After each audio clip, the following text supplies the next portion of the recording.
Hey y'all, and welcome back to another episode of There's Danger Here. I'm Leilani, and this week we are going to go into Florida for our case. So let's just jump right into it, shall we? Wade Stephen Wilson was born on May 20th, 1994, by a young set of parents and was quickly adopted to parents Steve and Candace Wilson. Wade grew up in Tallahassee, Florida. Peers report Wade as troubled, experimenting with drugs, getting involved in petty crimes pretty early on. By 2012, the 18-year-old Wade was arrested for burglary, assault, and a firearms charge. By November of 2013, Wade was sentenced to 10 months for burglary and grand theft. By 2015, he was back in front of the grand jury, this time for sexual assault and kidnapping, but somehow managed to get acquitted. Unfortunately, Wade turned into a snitch in 2016 when he testified against his cellie, Brian Winchester, in a murder-for-hire plot. In 2017, again he was back in prison for stealing a firearm, making him also a felon in possession of a firearm. He was released by mid-year of 2018, and this is where the bulk of his information starts to come out. Many documentaries detail Wade. You might know him as the Deadpool killer because of his name, Wade Wilson. He's also on several other documentaries. So most of these start when he's already got a criminal record. First, let's talk about the Netflix documentary.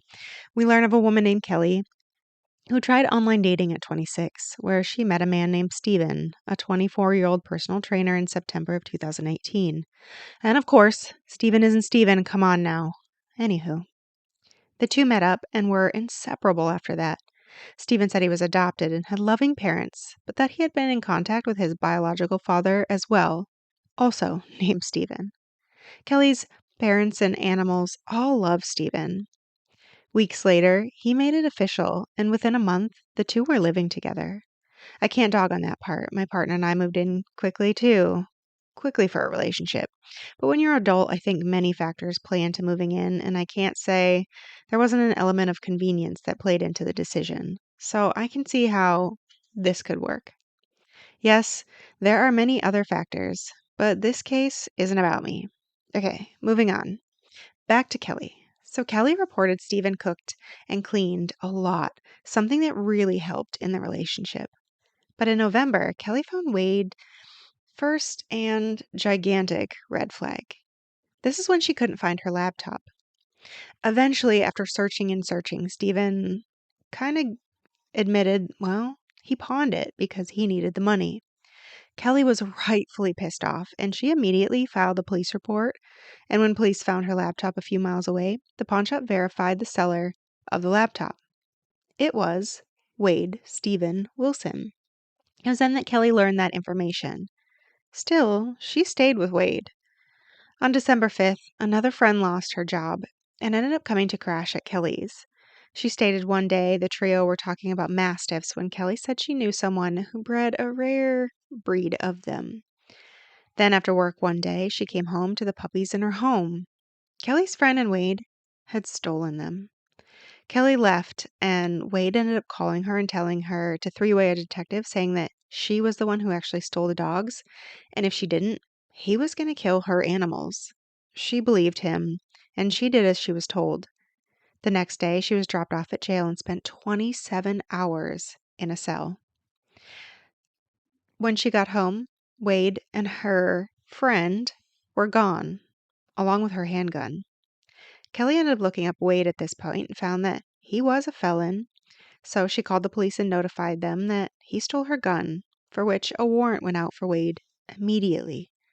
But Wade supposedly went to Texas and Florida wouldn't extradite. On December 30th, Kelly gets a phone call from Wade. He's apologetic, so she ended up paying for his bus ticket and brought him home. As he's en route, however, she called the police and notified them, asking if they would get him if he was back in the state, and they said yes. Kelly even picked up Wade and brought him home, having him arrested outside of her house. But Wade is a smooth talker, and after 4 days, Kelly feels bad and bailed him out.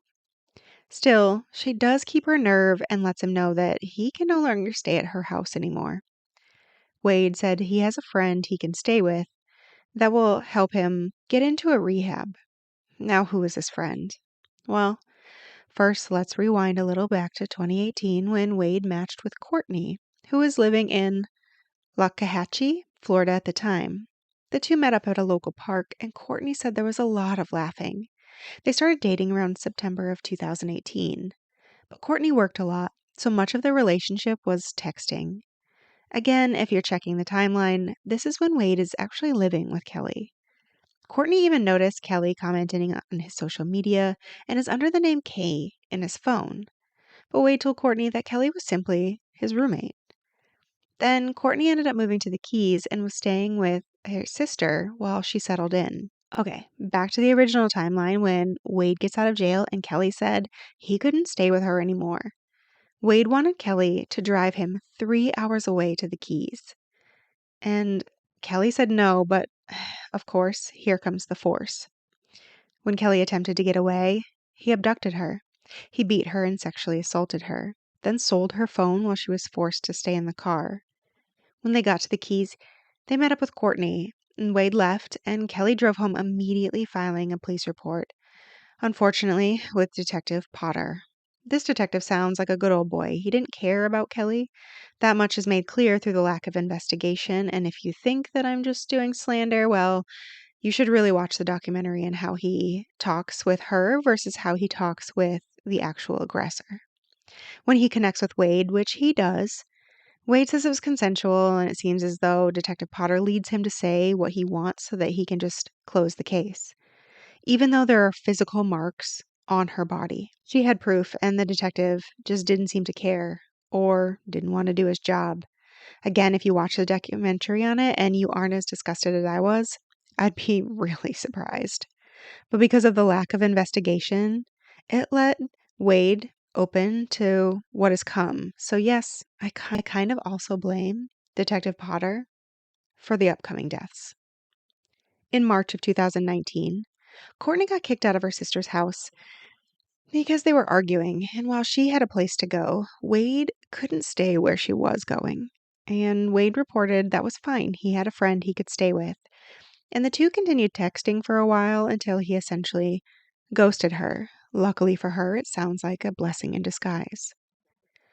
At the time, Wade had began working at a carnival in Inverness, Florida, where he meets a coworker named Chris who is living in his RV while he worked there. Within 2 days of meeting, Wade said he needed a place to stay and Chris offered up his couch. But instead, Wade ended up in the bed. They are intimate within a week, and 2 weeks later, were in a quote-unquote official relationship. After the fair was complete, the two went to Chris's mom's house and parked in the driveway while kind of planning their next moves. One night, they decided to do drugs, and Wade tripped out, telling Chris that someone was trying to get in. He eventually grabbed a knife and ended up cutting Chris in the chest, throwing him into his closet, which caused more cuts when some glass broke. Chris thought it was part of a bad drug use and ended up accepting his apology when he came back the next day. On April 15th, the two moved back to the Keys because Wade found a job, but soon after, Chris realized Wade was calling him a cousin and kicked him out of the RV. Then Chris packed up and left for home, so he too managed to dodge a very big bullet here.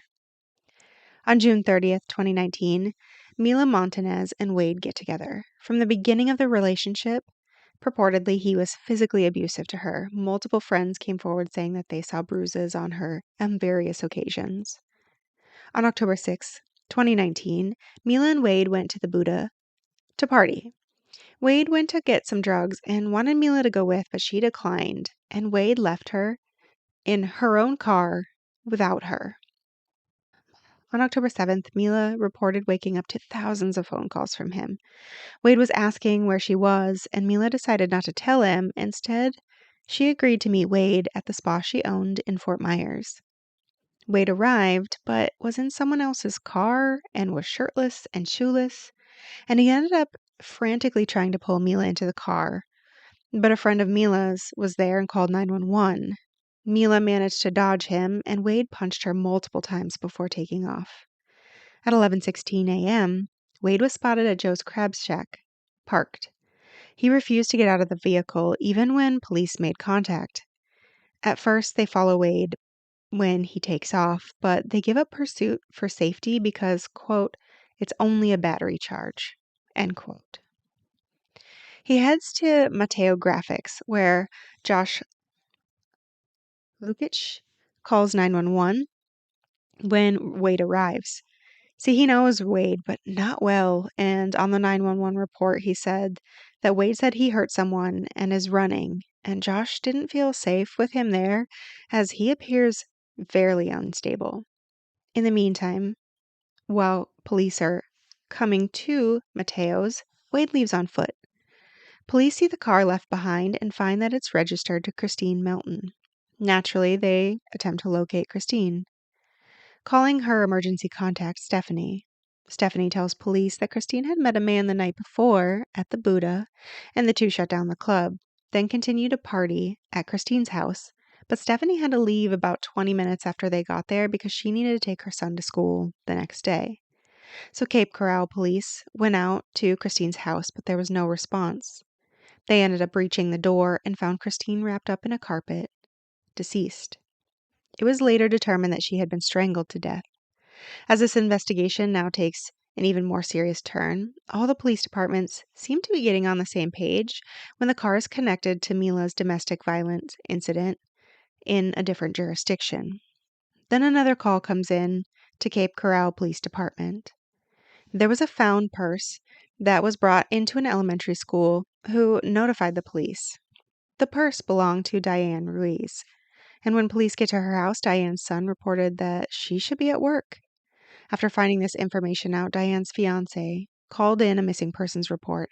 He stated she left to walk to work that morning, never made it, her purse was found, and her cell phone was missing, but nobody could get a hold of her. At 8 p.m., Wade Wilson's biological father, Stephen, called police and gave a location of where Wade was staying, which ended up just being down the road from Mateo's Graphics. He had broken into a vacant home and called his father, confessing to 2 murders. Wade stated that he killed them with his bare hands, choking them both to death. Wade's father lied and said that he'd get him an Uber out of there, but in order to do that, he needed the actual address. Now that he had all the information, he needed to get help to get him caught, so that's why he called the police. Wade's father called Kelly after calling police and let her know that Wade was arrested. He had murdered 2 women. On October 8th, Diane's phone records are connected to Mila. Wade had taken her phone and called Mila multiple times from it before turning it off. Video surveillance at the elementary school also showed Christine's car throwing out Diane's purse. 2 days later, Stephen talks to Wade while he's in jail. He tells Wade that he broke his heart and, of course, he was the one that had to turn him in, but he had to do it because otherwise he knew Wade would have continued his rampage, which Wade readily agreed to. He said he definitely would have kept killing people. That Wade needed to tell police where Dianne was for closure. They needed to do it for her son. In the meantime, officers were continuing to search for Dianne in the Pine Islands based on Diane's phone records before Wade had turned it off. As 2 officers stopped to take a break and eat lunch, they noted buzzards flying ahead and followed to where they landed, and unfortunately, this is where they found Dianne. After Wade finished his visit, he told police that he wanted to talk to a detective. He wanted to trade a meal for a body. He told the detective he convinced Dianne to get in the car, offering her a ride to work, but instead, he passed her work, choked her, and threw her out of the car. After realizing she was still alive, he ran her over multiple times. Wade then went on to confess to the killing of Christine. What he didn't confess to was that he had sexually assaulted Dianne after he killed her. Fortunately, and I know that sounds terrible that I said the word fortunately, that means that he left behind conclusive DNA in both cases, which helps with a conviction later. Because of his looks, the media was huge in this case. Hundreds of women talk to Wade while he's in jail. While he's there, he also decides he's going to tattoo up his face, adding swastikas among other things. In November, he was officially indicted for the murder of 2 women. And still, he gains this huge following of women that are obsessed with him, even though he's clearly got issues. On June 10th, 2024, trial finally begins for both murders. Stephen testified against Wade, along with other family members giving their information. The jury quickly convicts Wade on both counts of first-degree murder. In his sentencing, it was completed when he received the death penalty for both counts of first-degree murder. In Florida, the death penalty can be sentenced even if the jury doesn't come to a unanimous decision in the matter. In Wade's case, the jury voted 9-3 for Christine's murder and 10-2 in support for Dianne's death. The change in the law occurred in 2023, so after both murders occurred but before his trial. And of course, defense has a bunch of appeals, and we'll see if that ends up affecting anything. I only say that because historically, when people are convicted of crimes years later, they must be sentenced based on the laws and sentencing at the time of the original offense. And so at the time of his original offense, he would have needed a unanimous decision for death to be sentenced. But as of right now, everything is upheld. The defense had this to say about his media coverage and the women who flocked to him. Quote, "The defendant will pay the ultimate price, the highest penalty the criminal justice system has, because of the unthinkable things he did to these 2 victims.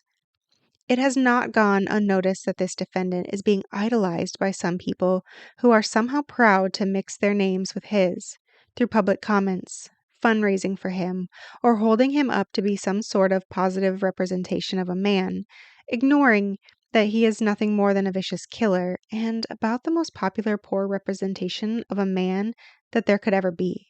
His victims physically suffered tremendously due to his decision to kill, due to his horrific actions. They fought back. They fought for their lives. This defendant is no idol. It is disgraceful and pitiful to hold him up as such.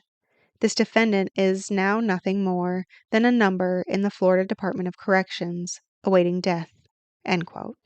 And this was from State Attorney Fox, which I have to wholeheartedly agree with. I'm sorry, but you can't idolize somebody like him. Okay, now, to all those out there listening, be careful. It's a dangerous world we live in.